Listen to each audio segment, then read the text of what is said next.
नमस्कार मित्रांनो, पुन्हा एकदा तुमचा ब्लॉगरवरून तयार झाला होता आणि पहिल्यांदा सुहास भैया भेटले. कारण आम्ही दोघेही निघालो होतो कुठं माहिती आहे, प्रतीक एलमार जो आहे आपला मित्र, त्याच्या वडिलांचा सेवापूर्ती सन्मान सोहळा होता. तिथं आम्ही पोहोचलो होतो आणि त्या ठिकाणी सगळ्यांची भाषण चालू होती. त्यात आता ऋतुदीदी पण भाषण करायला उठले होते आणि ऋतुदीदी भाषण करताना प्रतीक बोलते कसं वाटतं तुला?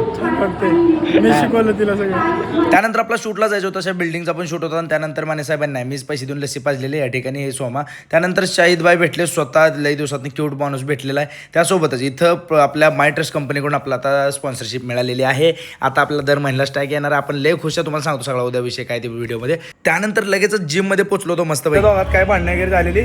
ओके नाही ओके नाही नाही नाही आमचं सगळं मिटलं. Okay done. आज बायसेपचा वर्कआउट पूर्ण केला आणि बायसेपचा वर्कआउट पूर्ण केल्यावर सातारच्या कंदीपेड्यासारखे क्यूट असे सोहम देशपांडे आपल्याला भेटले आणि त्यानंतर इथं हर्षाबन हरिष्टाल भारी गेली एक नंबर म्हणून ब्लॉगमध्ये घ्यावं. कोकोनट पॅराडाईजचं आज ओपनिंग होतं, तिथंच पोहोचून त्यांना शुभेच्छा वगैरे दिल्या, भेट वगैरे दिली आणि आता घरी आलेलो आहे निवांत झोपायला.